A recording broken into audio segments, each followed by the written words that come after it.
Olá pessoal, eu resolvi antecipar o nosso vídeo de sexta-feira para hoje para comentar a recente divulgação das conversas da presidenta Dilma com o ex-presidente Lula, que foram interceptadas pela Polícia Federal por ordem judicial do juiz Moro.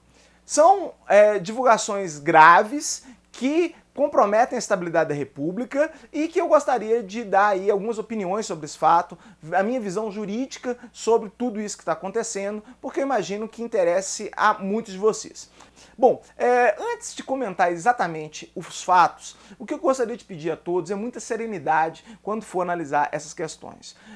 Tudo que for discutido, qualquer solução hoje para o país, qualquer solução hoje para a nossa República, ela implica necessariamente no respeito à Constituição. Nós não podemos, em momentos de crise, simplesmente passarmos por cima da Constituição da República para fazermos valer soluções casuísticas, soluções para aquele momento específico da nossa história. A Constituição, ela traz soluções, ela traz formas de se resolver praticamente qualquer tipo de conflito e é ela que deve ser aplicada nos momentos de crise, é ela que deve ser aplicada em qualquer momento, e mais especialmente nos momentos de crise, que é quando nós mais precisamos dela. Então, não caiam nessa de aceitar soluções casuísticas, soluções que vão remendar a Constituição para resolver um problema concreto. Porque essas soluções, essas sim são sempre golpistas, porque elas tentam mudar a regra do jogo enquanto o jogo está sendo jogado. E não se pode mudar as regras do jogo no meio do jogo. Né? Então, a primeira coisa que eu acho que tem que ficar clara para todos é: a solução passa pela Constituição. Nós devemos cumprir o que está na Constituição. Claro que a interpretação da Constituição nem sempre é simples, e aí cabe ao Supremo decidir qual é a melhor interpretação. Agora, o que nós não podemos fazer é remendar a Constituição de acordo com a nossa conveniência do momento. Não é porque nós vivemos um momento de crise que nós vamos remendar a Constituição para sanar esse problema. Porque se for assim, nós teremos golpe atrás de golpe. Sempre que a Constituição não nos servir, a gente vai lá e muda ela. O que é gravíssimo, e qualquer democracia séria nesse planeta vai respeitar a Constituição justamente nos momentos de crise, nos momentos em que a gente mais precisa dela.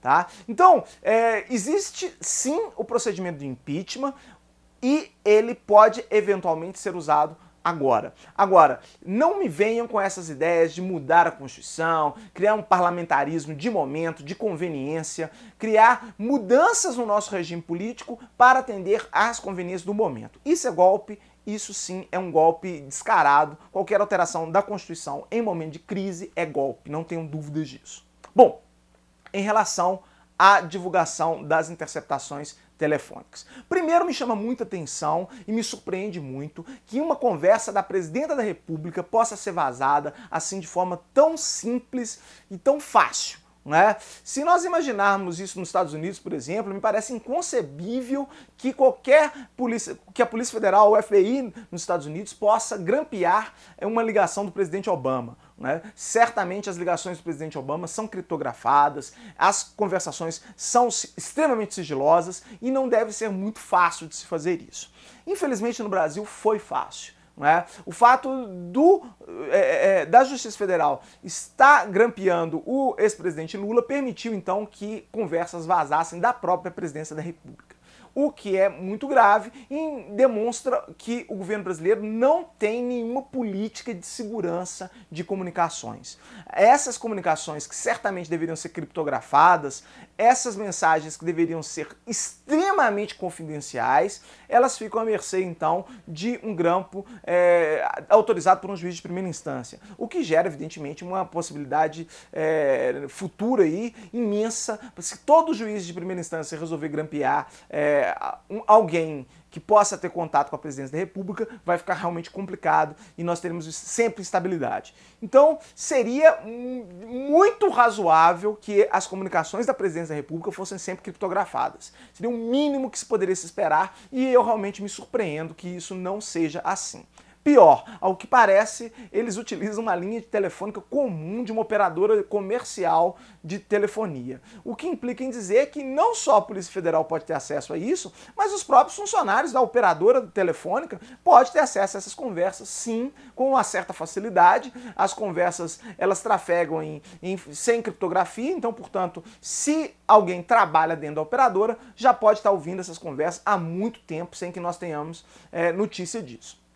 Uma outra possibilidade é que governos estrangeiros, através de suas espionagens, também ouçam essas conversas da Presidência da República, porque está fácil de serem ouvidas. Se você pode grampeá-las e ouvi-las assim, de forma tão simples, não é? É muito provável que a espionagem estrangeira já faça isso há muito tempo e eles tenham ciência de todas essas conversas que nós só agora ficamos sabendo. Bom, então isso é um problema sério, um problema que demonstra uma falha de segurança nas comunicações da presidência incrível, mas que aconteceu e nos choca bastante. Aliás, se o ex-presidente conversasse com a presidenta por meio do WhatsApp, eles teriam um pouco mais de privacidade, porque, como todos sabem, o WhatsApp e o Facebook eles se recusam a fornecer informações de interceptação telefônica ou de interceptação de mensagens para a justiça brasileira, o que, em última análise, implicaria um pouco mais de privacidade. Claro que essas empresas elas também ouviriam as conversas, o que não seria razoável quando se trata da presidência da República. Agora, para um cidadão comum, hoje em dia é mais seguro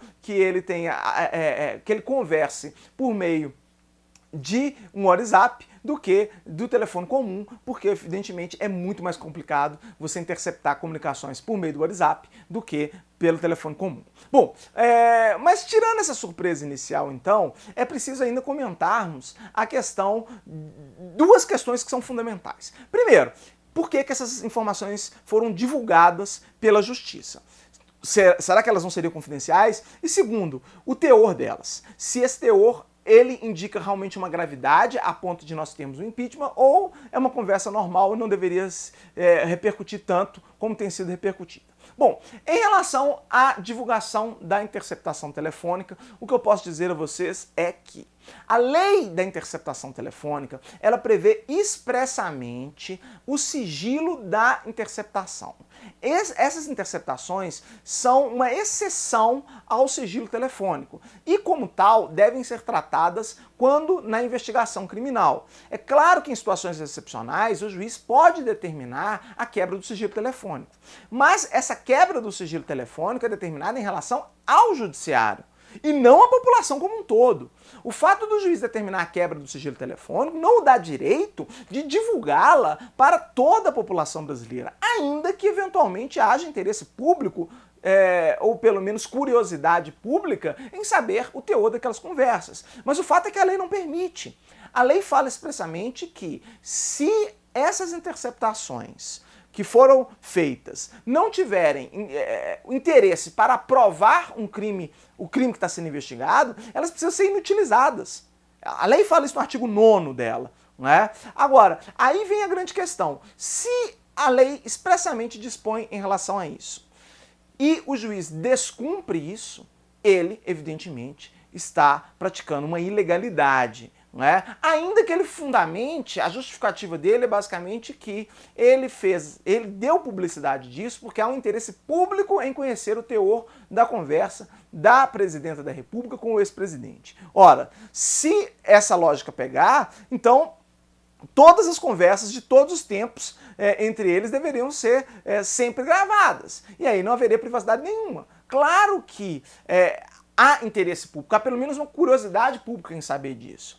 Mas o sigilo telefônico ele protege esse tipo de conversa também. Não é? Então, foi uma irregularidade grave, gravíssima, que compromete a licitude da prova, sem dúvida. Agora, a grande questão aí a prova, ainda que ilícita, ela gera consequências políticas graves, porque, afinal de contas, todas as pessoas ficaram sabendo do teor da conversa. E aí, eu vi muitas pessoas falando, não há nada demais no teor da conversa. A presidenta simplesmente mandou um termo de posse para ele, ela é a presidenta, ela resolveu dar posse a ele, e, portanto, ela simplesmente mandou o termo de posse para que ele assinasse e tomasse posse em casa, né? Uma espécie de posse delivery que a presidência da República teria concedida ao ex-presidente. Bom, não existe a posse delivery. Isso no ordenamento jurídico não existe. A posse é um ato solene de investidura do servidor público no cargo público. Então não existe essa questão de você mandar o termo de posse para que o empossado assine na casa dele. Isso simplesmente não existe. Se por uma eventualidade a pessoa não puder comparecer à cerimônia de posse, ela precisa nomear um procurador para ir lá tomar posse no lugar dela. Isso é o procedimento rotineiro que funciona para qualquer funcionário público, para qualquer servidor público, não só para ministro de Estado, mas qualquer... Eu, como professor da Universidade Federal de Minas Gerais, eu tive que comparecer à universidade para tomar posse e assinar o livro de posse. Né? E aí vem a segunda questão que me parece mais absurda ainda. O Planalto me divulga uma nota oficial falando, olha, aqui o termo de posse que a presidenta encaminhou para o ex-presidente Lula. Não tem nada demais nele, né? Ela simplesmente facilitou um pouco a vida dele para não precisar de ir até o Planalto. Agora, se vocês lerem o termo de posse, e aí ele está aí na tela agora, vocês podem vê-lo, o que está escrito aí é que o presidente teria comparecido na presença da presidenta da República para tomar posse do cargo de ministro.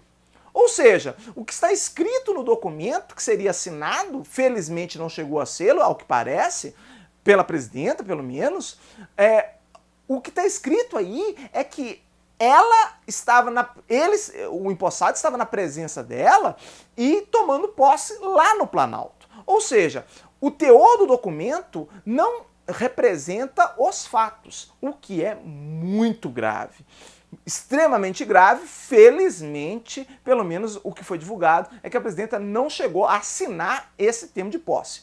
Por quê? Quando nós temos um documento que relata algo que de fato não aconteceu, e aí, que seria o caso, se ele efetivamente tivesse tomado a posse em casa, nós teríamos uma situação de falsidade ideológica, gravíssima, um crime de falsidade ideológica, o que seria uma situação gravíssima que aparentemente não chegou a ocorrer, felizmente. Mas aí vem a grande questão. Para a opinião pública, isso pode até não ter ocorrido de fato, mas foi cogitado. Né? O direito penal ele trabalha com uma lógica de que nós não punimos cogitações ou mesmo atos preparatórios. O que nós punimos são fatos que chegam a ser concretizados. Então, o simples fato de alguém ter encaminhado um documento que eventualmente contivesse uma falsidade ideológica, mas que não chegou a ser assinado, não tem uma relevância jurídico-criminal, não chega a ser um crime. Né? Nem punido, muito menos como tentativa. Ele não chega a ser punido. Agora, do ponto de vista político, isso é gravíssimo, porque isso demonstra que pelo menos houve uma ideia de se fazer isso. E só disso ter sido divulgado, nós temos um clamor público em torno disso, que do ponto de vista político é bastante compreensível. Afinal de contas, nós teríamos uma pessoa específica, que é o ex-presidente, que estaria tendo um tratamento absolutamente diferente de todos os demais cidadãos brasileiros quando vão tomar posse num cargo público. Aí vocês vão falar, mas é o ex-presidente da República, é o ex-presidente Lula, afinal de contas ele merece um tratamento diferenciado, né? Essa palavra está muito na moda, porque afinal de contas ele é um ex-presidente. Mas aí nós temos um problema, nós estamos numa república. Numa república, todas as pessoas devem ser tratadas com absoluta igualdade, com absoluta isonomia, pelo menos. Né? E não se pode tratar desigualmente um funcionário público que vai tomar posse num cargo simplesmente porque ele já foi presidente da República. Isso seria talvez concebível numa monarquia, né? E aí dava um título de nobreza para ele, de barão, alguma coisa do gênero, e aí ele teria um tratamento diferenciado perante a monarquia. Mas na República não existe isso. Então vejam, há indícios fortes pelas conversas que foram divulgadas, de que o ato administrativo da nomeação do ex-presidente Lula como ministro de Estado se deu não por um interesse público, mas por um interesse privado de alterar a competência do juiz de primeira instância para investigar e processar o ex-presidente e para que passasse a ser do STF essa competência. Muitos vão dizer, mas vocês não confiam então que o STF fará um julgamento justo? A questão não é essa. A questão é que a presidenta da República, ela deve, pelo menos deveria agir no interesse público e não em função de interesses privados. Os atos dela deveriam ser motivados no interesse público e não no interesse de alterar uma competência criminal de um juiz de primeira instância para o STF. Né? Então aqui não é relação de desconfiança se o STF fará ou não um julgamento justo. E não é mesmo sequer uma desconfiança se o ex-presidente praticou ou não algum crime. A questão não é essa. A questão é que um ato da presidência da República aparentemente foi realizado para você ter a mudança de competência do juízo criminal, o que indica que ele foi motivado por um interesse privado, né, da presidência e não pelo interesse público, o que é bastante grave. Bom, por tudo isso, então, gente, o que eu posso dizer a vocês é que nós estamos numa situação de crise grave, numa situação de crise não só política, mas de crise jurídica mesmo, porque já há muita gente defendendo a mudança da Constituição, então é preciso estar atento em relação a isso, mas nós devemos ter muita serenidade nessa hora e não devemos imaginar que alterar a Constituição da República seja solução para nada. Não é. A Constituição, ela é para ser usada principalmente nos momentos de crise, porque ela já traz lá a solução prévia, que não é uma solução criada de acordo com a conveniência do momento. É uma solução previamente concebida para o momento da crise. Bom, por hoje é só. Eu espero que eu tenha trazido alguma luz aí para vocês, para tentar entender toda essa situação. Se vocês estão chegando hoje no canal, eu peço a vocês que deem uma olhada nos vídeos antigos aí. Tem muita coisa interessante aí, não só para quem é da área do direito, mas também para as pessoas que querem conhecer um pouco mais do direito. Se vocês pegarem os vídeos antigos aí, talvez muita coisa interesse a vocês. E se interessar, se inscrevam no canal. Eu sempre vou estar postando aí novos vídeos. Infelizmente, se nós mantivermos essa situação conturbada, eventualmente eu vou postar alguns vídeos também comentando essas situações. Esperamos que elas se resolvam da forma mais tranquila e serena possível e o mais brevemente possível. Mas, se elas continuarem, eu vou postar novos vídeos aí comentando eventualmente alguma questão com repercussão jurídica. Inscreva-se no canal então para ficar por dentro das novidades e se gostar do vídeo, compartilhem com os amigos, divulguem o canal. É isso aí, um grande abraço e até a próxima.